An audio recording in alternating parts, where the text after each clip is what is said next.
Hello বন্ধুরা, তো আপনারা বুঝতেই পেরেছেন আমি কি করতে চলেছি। হ্যাঁ, আমি আমার গোপালের জন্য জন্মাষ্টমীতে বড়া করতে চলেছি।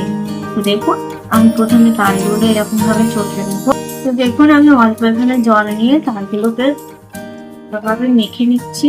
তাহলে আটির সমেত মেখে নিচ্ছি, যাতে মজাগুলো দেখুন হাতে কিন্তু মজাগুলো বেরিয়ে আসছে। এক্সট্রা মজাগুলো উঠে আসছে না, এগুলোকে কিন্তু আমি এখানে ঘষে ঘষে নিয়ে নেবো।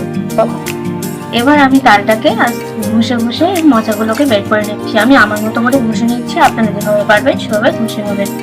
তো দেখুন বন্ধুরা, আমার কিন্তু মজাটা বার করা হয়ে গেছে। এখানে আমার 500 গ্রামের মতো মজা হয়েছে। এবার এগুলোকে আমি বড়া করে নেবো।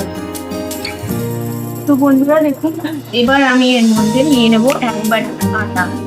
আমি ছোট বাটির 1 বাটি আটার পরিমাণ মতো নিয়ে নিচ্ছি। আমাদের ছোট বাটির 1 বাটি আটা যতটা হয় সেই পরিমাণ করে নিয়ে নিয়েছি।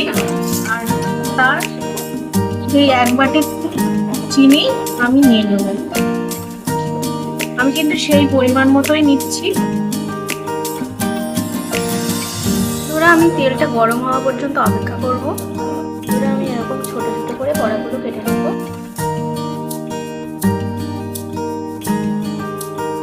তো এভাবে কিন্তু আমি আরো অনেকগুলো বড়া কেটে নেব।